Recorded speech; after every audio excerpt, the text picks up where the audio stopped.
In today's climate, nothing will make you a more accurate or confident shooter than Crimson Trace laser sighting systems. Get the immediate, decisive advantage of the world's only grip-integrated laser sights today. Shoot better. Stay safer. Crimson Trace.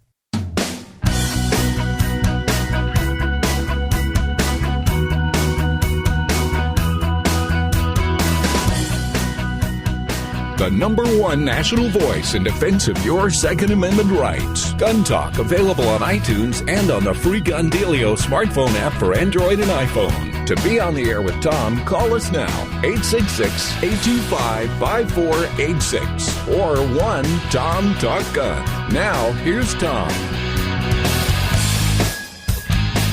Oh, yeah, we're still talking about guns, but we never stop, actually, the truth be known. Oh, yeah, for the after show, by the way, we're going to be talking about, yes, Michelle got her gun, actually got her guns. A lot of guns have been arriving. We'll be talking about a lot of stuff. Make sure you listen to the after show. You can pull it down, usually iTunes or directly off of our website, guntalk.com, or easiest, frankly, is just to get the Gun Dealio smartphone app. Stick it on your smartphone. It's free. Gun Dealio, Gundealio, like, what's the dealio? We give you deals. It's clever, you know, for your iPhone or your Android phone, Gun Dealio. And you can listen to past shows. You can also check out the after show. A lot of things going on. We are talking a good bit about the attacks in Paris, and I do want to return to that in just a little bit. But, of course, we still want to talk about the fun stuff and the important things like good guns, good gear, making everything work as well as it can. I would submit perhaps the least appreciated item in your rig on your rifle. You have your scope, you have your optic, you have your gun, you have your ammo, you have your sling, but one of the least appreciated but most important parts of the whole thing is what connects your sighting device to your firearm. Your mount and your rings. And I cannot tell you how many times over the past many years I have had them slip, not hold, give way, not be repeatable, et cetera, et cetera, et cetera. And you're trying to find out. And the horrible part of it is you're sitting here, you're going, well, what's wrong with my gun? What's wrong with my ammo? I'll try different ammo. It drives you nuts. Well, joining us to talk about that and the solution and good stuff out there is Justyn Schmidt from Warne Scope Mounts. Justyn, thanks for joining us. Scope mounts, underappreciated, right? I'd say so, Tom. Yeah, it's something we tend to hear quite often. Well, people don't think about it. They think, well, it's just you hook the scope onto the gun and let's go, and then you spend all of our time thinking about everything else. And if it works right, you should be able to think about everything else. If you would, one of the things I'd kind of like for people to understand is the precision necessary to have scope bases and rings and mounts, because we're talking about thousandths of an inch. If you're off, it really throws your gun off, right? Oh, yeah, absolutely. And, it's one of those things, somebody gets a great rifle, they get a great scope, spend a lot of time and money on their ammo, and they don't really consider that, scope mounts evolve with rifles. We're not shooting, some people are shooting the same rifles as they did 20, 30 years ago, but rifles are evolving, ammo is evolving, scopes are evolving. Well, scope mounts do the same thing. So you got to pair them together. And it is true, just thousandths of an inch can cause a big problem downrange, and it's very frustrating for some people. They have this great rifle, they have this great scope, and they're just not getting the performance they want out of it. It tends to be the last place that they look. They usually think it's the rifle first, the scope, the ammo, something along the way, and they don't really consider the mounts. And I'm looking at your website, Warne, and by the way, Warne is W-A-R-N-E, warnescopemounts.com, and I'm looking at all the different ones that you make. One of the things that you have, and it's been in the line a long time, and by the way, you've got a part of the website here that's worth people reading. It's your story of kind of how Warne Scope Mounts came about. I learned a lot with that. I did not realize that Warne was very much involved in CCI, Spear, RCBS, a lot of that stuff back in the OMARC days. That was very cool. Mm-hmm. Yeah. Yeah, Jack was quite a big chunk of the industry, also founding Kimber of Oregon, moving on from Kimber of America from there. But yeah, Jack was a pretty big role within the industry in a lot of different parts of it. Yeah, talking about Jack Warne. Okay, so I'm looking at this, and one of the things you have that's important to me as a hunter, and I want to get to ARs in just a second, but as a hunter, is you have detachable mounts for rifles. So, I mean, the precision that's necessary for that is important. Oh, yeah, absolutely. And it's not just the precision of it, it's all the different parts that are included in there. It's something I use on my personal rifles. A lot of us use them in the shop. I get asked about it all the time. Some people think, oh, well, you wouldn't use that on a hunting rifle. You use that on an AR-15 or something like that has sights. In my case, I can't fit any of my guns in my safe without having the scopes off them. I just don't have the room for it. And I know every year when I grab that scope, I go to put it back on. It's just dead on, rock solid. There's absolutely no shift in zero. And it comes from a lot of the different pieces involved. It's a solid steel ring.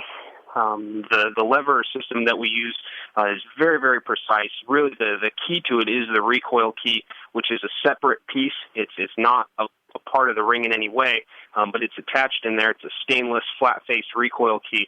So every time you put that back in the base, there's nowhere for it to go. It goes exactly to the same spot every single time. Very interesting. When I think of detachable rings, I think of having maybe even a second scope already mounted and sighted in. So if I'm on a hunt somewhere and I'm way in the boonies and I fall down and I bang up my scope, I don't know if it's still on or not. I can pop it off. I can put another scope on. But I had never thought about what you just said. You can't get all your guns in the safe with the scopes attached. So you just pop them off. You store those separately, like on a shelf or something in the safe. Yep. And now you have these much smaller profile rifles that you can all stick in the safe. That's brilliant. Yeah. And they can go in totally vertically. You're not, piling guns on top of other guns, scratching them up and beating them up. And for me, it's the only way I can get them to stay in there, especially with a lot of scopes people are using now. They're quite large, big turrets on them, everything like that. It just makes it a heck of a lot easier. That is so smart. All right, now, obviously the hot area right now is ARs, and will continue to be that. And you've got some of the coolest, not just operational, but coolest looking scope mounts for ARs that people are using in competition. Oh, absolutely. I agree with you. And that's something we really pride ourselves on. Especially in competition, we kind of look at it like it's similar to NASCAR. Your pro drivers out there representing your company, and it's exactly what it is. It's bright colors, and it may not be what everybody wants on their rifle. We do offer black and darker earth and OD green, those kind of colors, but those bright, flashy colors, the cool-looking mounts, people tend to want to see that. It's something different as well. It just gives it a really unique look to those mounts. I do like the red, man. That red just stands out. That's something else. Yeah, it tends to pop when it's on the gun. Well, what do people need to know about scope mounts that you find that people don't actually are not aware of when they're like picking a scope mount or are going through the process or maybe installing them? Oh, sure. Well, when it comes to picking out a scope mount, one area that's often neglected are the bases that you're going with. Somebody can buy a rifle off the shelf. It comes with some very cheap aluminum bases. They're not machined to very exacting tolerances, and then really that's the base for everything. So it doesn't matter what you buy at that point. If you start off with a bad base from a factory gun, it's going to throw everything off, and it just can lead to problems. So that's where the focus needs to start. A good quality set of bases. We really specialize in steel bases. They're very, very tight tolerances. They're very consistent from base to base. They look great on the gun. They perform well. It's a Weaver-style base, which goes with our rings, which are also Weaver-style ring. Something to consider for those out there. We're known for our rings being a vertically split steel ring. As far as installation goes, it can be very different from what somebody may be used to with a horizontally split ring. So we always recommend reading the instructions, going on our website, we have some videos up there as well that really detail how to install those properly, because they are different than a lot of the other mounts out there on the market. I guess the basic thing to understand is that your rings and bases, your scope mount, is an integral part of the entire sighting system, and if they are not strong and rugged, can take hits, if they get loose at all, now you've lost all your accuracy. So your whole rig is only as good as the smallest part, and go ahead and get, I guess, good mounts. That's the whole thing, is get good mounts. Otherwise, you could have a $1,200, $1,500 scope, $3,000 scope. If your mounts are crummy, it doesn't do you any good. Oh, absolutely. But again, it's like you said, it's a system.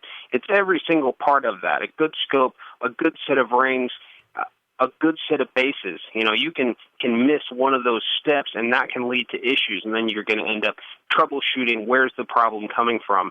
So really, from the ground up, all those pieces make that total system of a rifle. Good rings and bases are just another part of that system that's, again, it's often overlooked, but it's a pretty critical role. Your scope can be the best scope in the world. Your rifle can be the best rifle in the world. If the rings and bases on there are just total junk, it doesn't really matter. And we get that a lot from customers who talk to us. We get a lot of that kind of feedback. They're amazed. They upgrade something as simple as bases. A two-piece set of bases goes on their rifle. They're amazed by the difference from, where they started with the factory bases or whatever happened to be on it to begin with. It's quite a leap forward in a simple part. It really is. Let me ask you quickly, scope ring sizes. We have so many different tubes. What do you make them for now? We do 1-inch, 30, and 34 for nearly all of the mounts that we make. Those seem to be the prevalent sizes out there now. There are some other ones coming and going, and we'll do our best to stay on top of it, but it seems like most of the industry is leaning toward 1-inch, 30, and 34 millimeter. There you go. And the website, warnescopemounts.com, WARNE. And when you go there, you can kind of do the whole choose the mounts and everything you need by start off with your firearm. You've got a whole system for that, right? Yeah, that's brand new for this year with the relaunch of our website. And that was a lot of work by our technical department putting that together. I'd say it's about the most comprehensive mount system finder you're going to find out there in the world. So you just punch in your firearm, your scope size that you're going with, your scope tube diameter. It'll lay out all your different options for mounts right in front of your face. You can click on it and you can find a dealer from there. There you go. Make it easy. Find the right stuff. Find a dealer. Good to go. Warne Scope Mounts, WARNE scopemounts.com. Justyn, thank you so much. Thank you, Tom. I appreciate it. All righty. Take care. All right. We're open lines for you now. Range reports. Also, a little variation on the commercial. What's on your belt? What are you carrying these days? And are you thinking of making a change as you look at these terrorism attacks? 866 Talk Gun.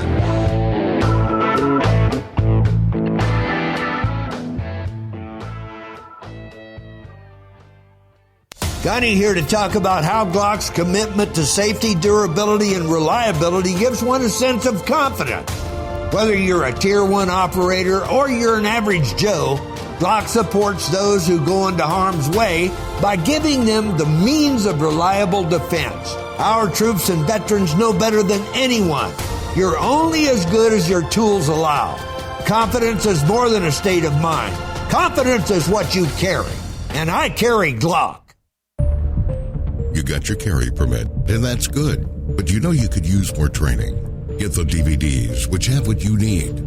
Springfield Armory presents Concealed Carry 1 and Concealed Carry 2 with Batagroup. Learn specific concealed carry skills from Top Gun fighting trainers. Get trained. Be prepared. This really is life and death. ShopGunTalk.com. That's ShopGunTalk.com. No matter what gun you have, you want it to hit harder, shoot faster and flatter, and be more accurate. You get all that with the ammunition from Double Tap. Double Tap's experts select the best bullets, then load them to higher velocities while keeping safe pressures. Shoot small groups. Shoot farther. Use custom hunting loads in your handgun or rifle. Even fire 2 projectiles with one shot. DoubleTapAmmo.com. That's DoubleTapAmmo.com. Are you looking for a place to shoot? The National Shooting Sports Foundation has a great website called wheretoshoot.org. It's the largest database of shooting ranges on the internet. It's also a great resource for shooters where you can find video tips, printable targets, and a lot more. Find it online at wheretoshoot.org. And while you're there, download their free iPhone app. That's wheretoshoot.org. Hi, this is Tom Gresham from GUNTALK. America is losing critical wildlife habitat at a rate of 1 football field every hour. It's happening on the Louisiana coast, but it's critical to all sportsmen and conservationists. These precious wetlands provide winter habitat for more than 10 million ducks and geese annually, waterfowl that migrate north through dozens of states. Don't shrug it off. Get involved. You can help. Visit vanishingparadise.org. In the war on terror, fighting crime in the streets, in competition, and homes around the world, one name in firearms stands out: Sig Sauer. Our pistols and rifles are renowned for their unfailing performance. This same commitment to excellence can be found in our line of SigTac accessories and the training offered by the Sig Sauer Academy. For unmatched quality, reliability, and innovation when it counts, choose Sig Sauer. Visit sigsauer.com today.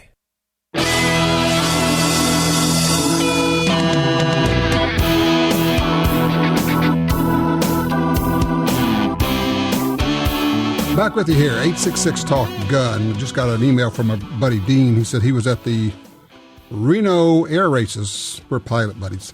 When they had to crash there a few years ago. He said tourniquets saved a lot of lives there. From Ralph, I get an email that says, hey, Paul Markles actually sells these kits with tourniquets and all. He also has training on this. So it's a good point. Student of the Gun. Let's see. Yep. Studentofthegungear.com. Studentofthegungear.com will get you there. Let's go talk with David on line 1 out of Dayton, Nevada, on the same topic. Hey, David, how you doing? I'm doing good, sir. Good. We're talking about getting training in medical stuff. I guess you had something on that? Well, actually, I didn't have any training at the time. This is back in 2010. What happened? And yes. Are you there? I am. Go ahead. What happened? Well, in 2010, I worked in construction, and I had, where you have multiple people working in the homes, building, whatever. And anyway, we had a glass guy come in, and apparently he was bringing a big piece of glass in to put it in the master bedroom. And he hit the corner of the wall, and the thing shattered, and it pretty much put his arm, severed his arm. Ooh. You got bad cut. And yes, and I was downstairs, and I heard screams, and then when I came up, all I saw was blood. And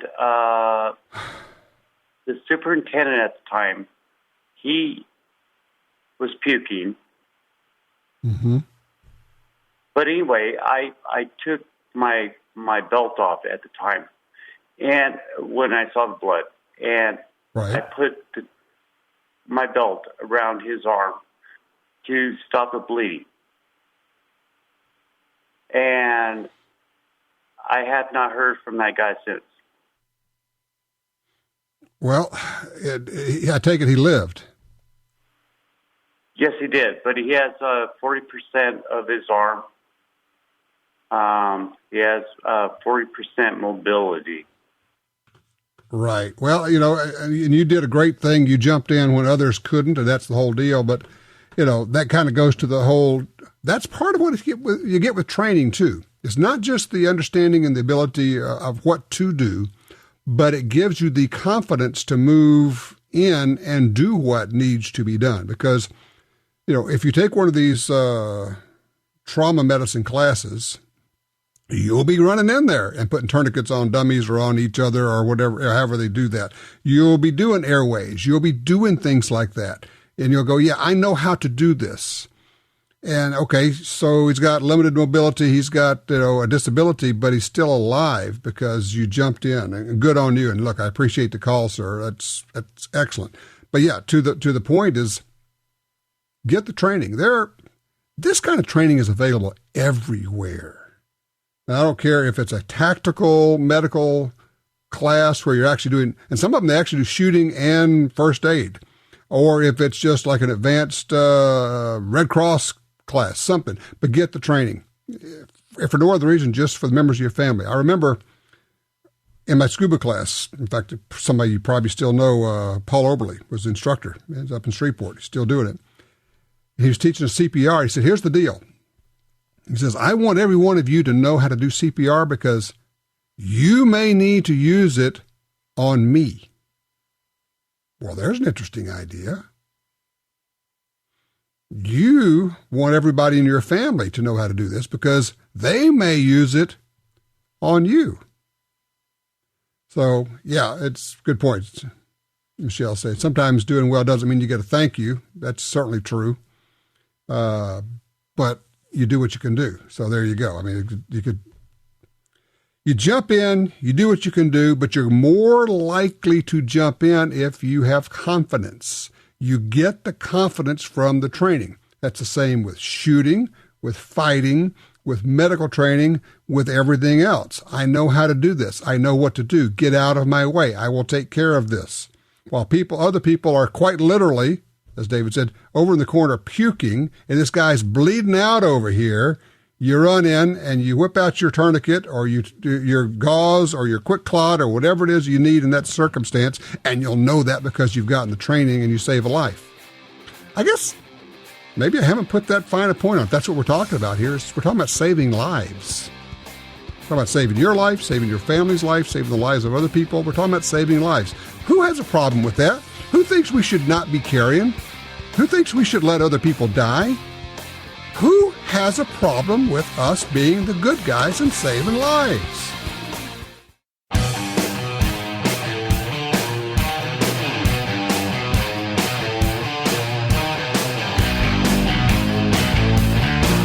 You're listening to Gun Talk, now on more than 200 great radio stations. Now, here's Tom. Interesting story. Just the Associated Press just put out a story, I guess following the Democratic debate, which no one watched, but they caught Hillary lying again. That actually they caught her making up stats on gun crimes. Well, at least they looked it up, and they caught her on it, and they told the world. I mean, it's the stuff that we've known all along. They make up the stuff left and right. As I wrote in my Washington Times opinion piece, the only way that you can support gun control is to tell lies, because the facts all point you toward fewer gun control laws, less gun control. So the only way you can push for more gun control is to make up lies about crime, accidents, include suicides in the count, on and on. Oh, yeah, make up stuff about mass shootings. Yeah, we have about 4 to 4.5 of those a year, public mass shootings in the country. But Hillary says we have 300 a year. The government, the FBI, says it's 4.5 a year. Hillary says there's 300 a year. Yeah, Jim says, she was just rounding. Yeah, that's it. She was just rounding. She rounds up. It's 4.5, so you're going to round up to 300. Makes sense to me. Yeah, okay. Let's see. Let's go to line 3. Pat's with us. Athens, Georgia. Hey, Pat, what are you thinking about carrying here? Hey, Tom. I got a Taurus Raging Bull 454. Mm-hmm. And some of my old friends, I grew up here. I just moved back here. I left Athens 30 years ago, and I just moved back. And they told me I want to get my carry license. Mm-hmm. And they told me that's too big a damn weapon. So I got a Smith 686-4, and I have a Ruger Mark 1 22, and I got a Taurus 9mm. But they said I need something else these days. So, all right. Here's what I would say on that. I'm going to agree with your buds. The 454 Casull is a great hunting caliber, but wouldn't be a carry caliber for me. I would say go out and shoot 500 rounds through it in a day. Do some training with it, and then see how much you like it. I don't think you can. I don't think anybody can shoot 500 rounds a day in a 454 Casull. You got to be able to shoot and move and reload. You got to be able to shoot and move and reload. Let me say it again. Shoot, move, reload. All right. And I'm going to go with a 9mm semi-auto or that 686 357. Go train with 38 Specials and carry two speed loaders with you so you can reload it. But if it's up to me, I'm going with the 9mm semi-auto every time and carry it with an extra mag or two, and then practice, and get some training. Shoot, move, reload, get to cover, shoot from behind cover, shoot from underneath the car. Can you shoot, lay down on your side and shoot underneath the car and shoot a target that's down there? Oh. You never tried that? Huh. That's what we call training. Chad's on 2, Medford, Oregon. Hey, Chad, what's up? Hey, Tom. I was calling about what happened in France and how it relates to U.S. citizens carrying, protecting themselves, ensuring their safety. The problem that we're running into, I live in Oregon.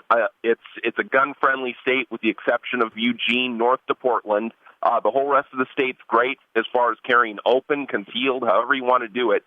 The problem is we've got probably a dozen states that are about the same as France, whether it's California, New York, New Jersey, Massachusetts.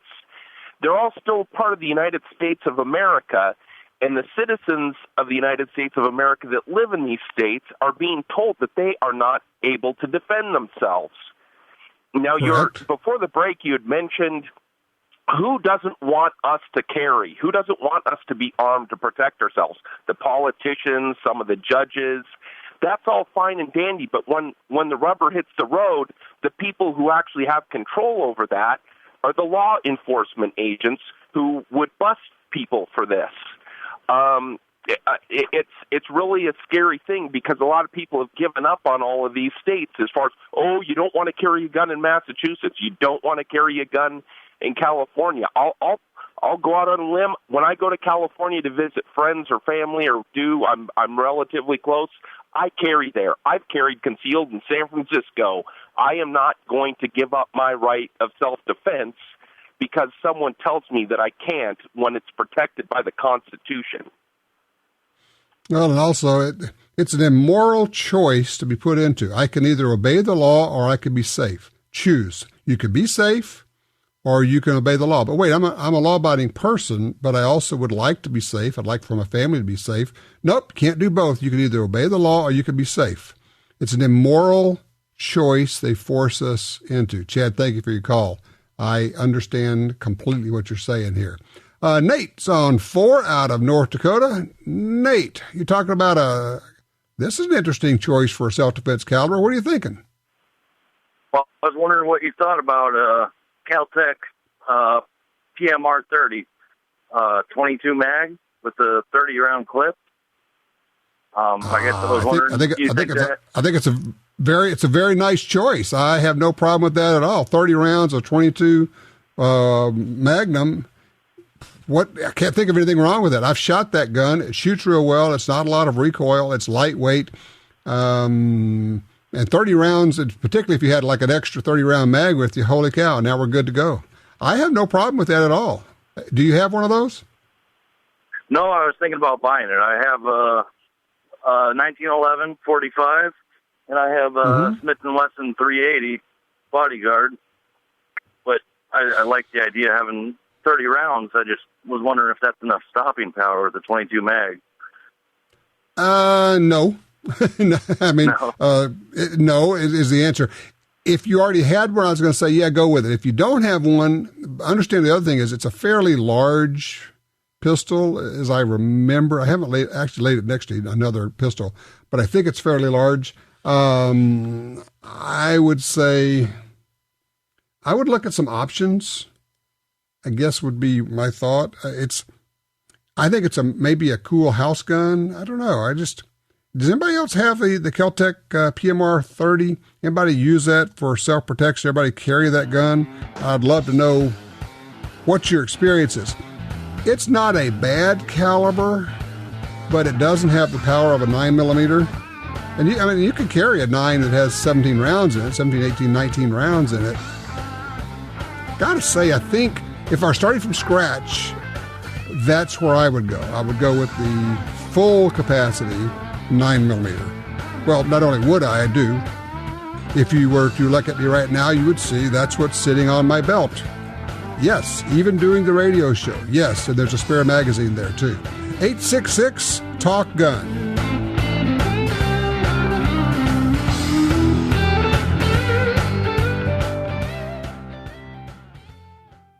You may be a new shooter, a longtime gun owner, or even a police officer or soldier.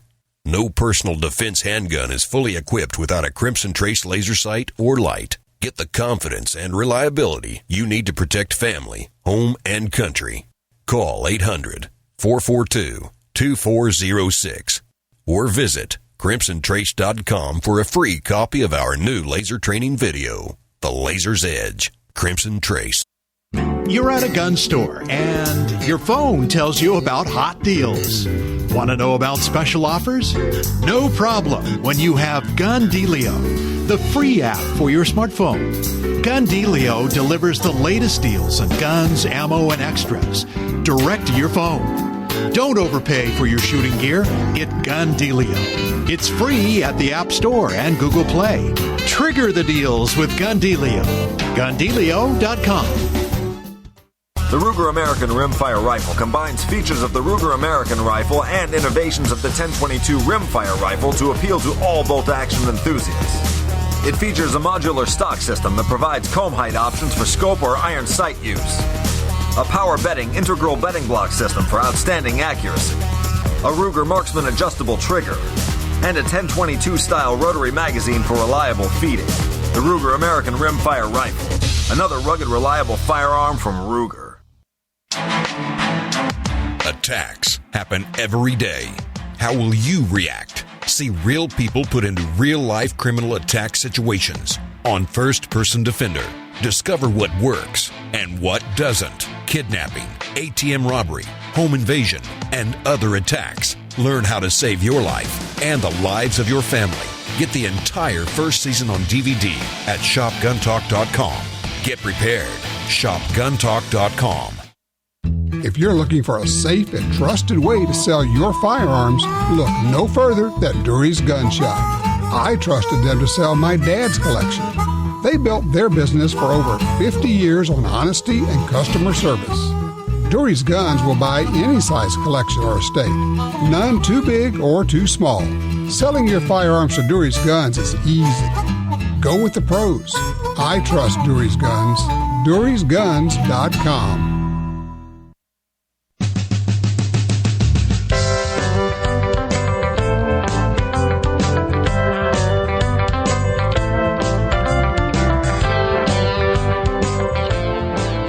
Back with the 866 Talk Gun. This is breaking news as I'm speaking. French military planes have bombed a series of ISIS sites in Syria. The French are taking action on this. Good for them. Those who say, oh, yeah, they make fun of the French. Let me tell you, the French have excellent intelligence operations, and they actually are pretty darn good militarily. So they have targeted a command center, recruitment center, an ammunition storage base, and a training camp for ISIS. Interesting. 12 aircraft involved in the airstrikes that were just happened. Said 20 bombs were dropped. Said all targets were destroyed. There you go. Yes, our oldest and best ally, yes, for the United States of America, the Revolutionary War, if you do a little history on that. Yes, indeed. Let's see. Ray, line 1 out of Bluffton, South Carolina. Hello, Ray. Hey, Tom. Just wanted to hit you with another story for you.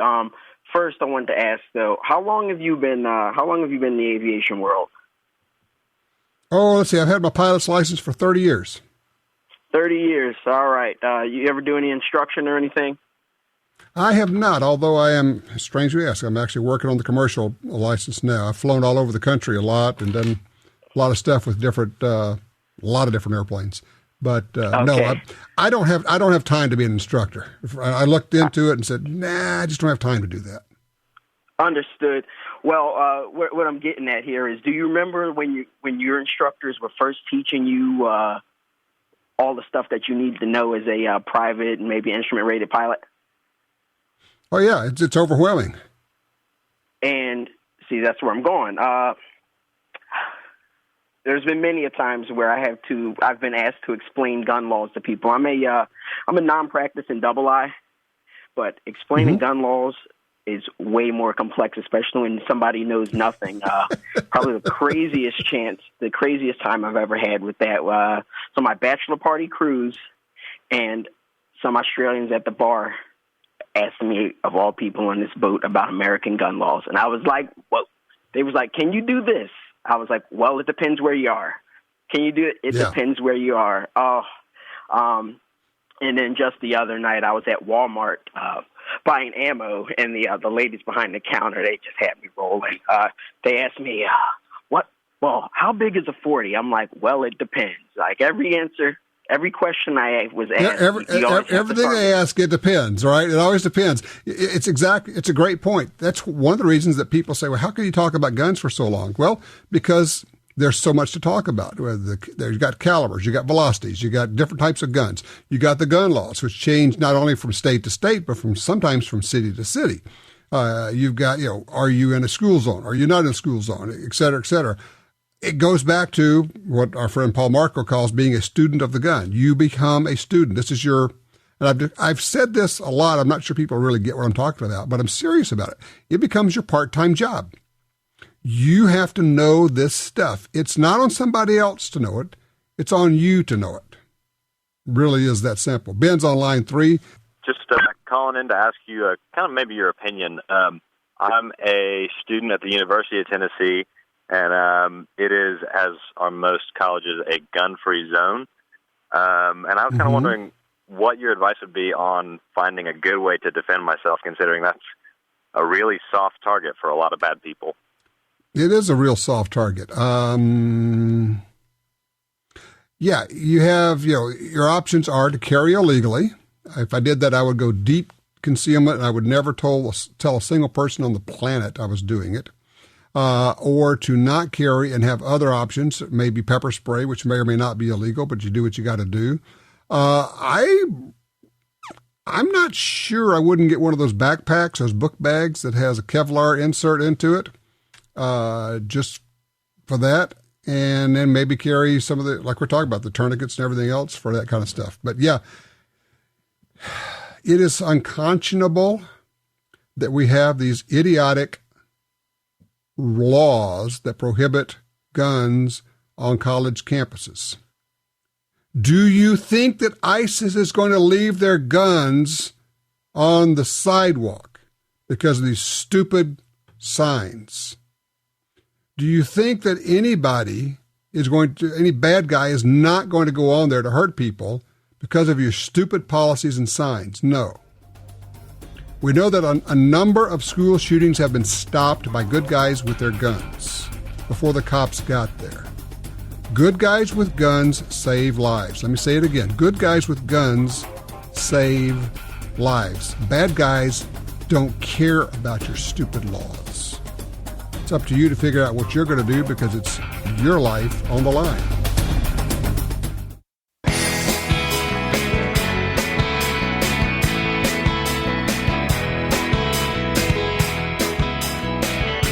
Back with you. Don't forget, we have the after show coming up in just a few minutes here. So if you would like to participate in that, give me a call right now, 866-TALK-GUN. You can be on the after show. Don't forget to listen to it. Richard's called in from Portland, Oregon on line 4. Richard, what you carrying there? I got a SIG P230 380. Nice. And, well, I mean, everybody's been talking, 9mm 40 cal. And, I mean, I like the gun. It shoots well. And I could carry 2 spare magazines. So, I mean, that's 28 bullets. So, I don't know. Yeah, that's nothing wrong with that. And look, and with the good ammo we have now, I think the 380 is a very viable choice for self-defense. Nothing in the world wrong with that. Okay. What schools could you recommend in the Northwest here, from Seattle down or over to Nevada, besides Thunder Ranch, because that's almost impossible to get into? I mean, it's a great I got school. one for you. One for you. You drive north, get to Chehalis, turn right. What's that, about an hour for you? Yeah. Okay, you're going to the Firearms Academy of Seattle. Firearms Academy, okay. If you look them up, Firearms Academy of Seattle, Marty Hayes, Gila Hayes, they have a great school. It's just up the road from you. You never know which guest instructors. I mean, they'll have Masad Ayub, they'll have different people over there. And you start taking classes, and you're going to take more, and you're going to like it because they're just good people, and they have a good facility. So really, it's just up the road from you. So check it out. Firearms Academy of Seattle. Good people there. Super. Thank you. You bet. Absolutely. And good on you for looking for some carry or some training. Let's do this. Line 2, John is in Oregon also. Hey, John, you have a PMR 30? I do, and I'm so excited to be able to tell you about it. It's a great gun. You're talking about the size. That's the first consideration. I also carry a Smith & Wesson Airlight, and it is about the same weight with 30 rounds in it. And so that's it's very light. It's very light. And as far as cumbersome, I carry it in a camera bag. Not a problem to get in and out of it. And the other thing I carry in the carry bag are 3 more 30-round clips. So I don't know how much more you need in a situation like France, but I would have wished that they had several citizens like myself with that type of situation, because you can keep people ducking for a long time, whether you are hitting them and with the, that Magnum bullet. If you're worried about that, the fact of the matter is you still got 30 of them, and plus your backups. So I think it's the best that I've looked at. The only other gun I have that carries 30 would be my 300 and my 5.56 and my AKs. So other than that, in a pistol form, to have 30 rounds of better than 22, I'm just overwhelmed with it. I love it. It's just been the greatest thing I've ever gotten. And like I say, I've got other guns, too, to back it up. I've got a 40-13 in Smith and a 40 caliber, so those are nice to have. But as far as overall, I just wouldn't give up that gun for anything. It's the best. That is terrific. Well, that is a great range report. Thank you for that, sir. I do note that he's carried in a camera bag. Again, you got to check it out. It will work for some people as far as if you wanted to go belt carry. For others, it would be a little bit large. But he's right. It is a very lightweight gun. And let me tell you, if we shoot it in an indoor range, you get like this donut of fire that comes out. We've caught it on video cameras. It's amazing. But yeah, not much recoil at all. I mean, it's a 22 Magnum. So there's another choice for you. Different strokes, different folks. I guess the main thing is I would ask is for you to take a hard look at your situation. Look at what happened in Paris. Think about it happening here. Think about it happening where you are. Think about it happening when your family is there. What are you prepared to do? Start today with the preparations. Make your decisions today. Training, practice, guns, ammo, medical gear. This is serious stuff. Your family depends upon you. Don't let them down.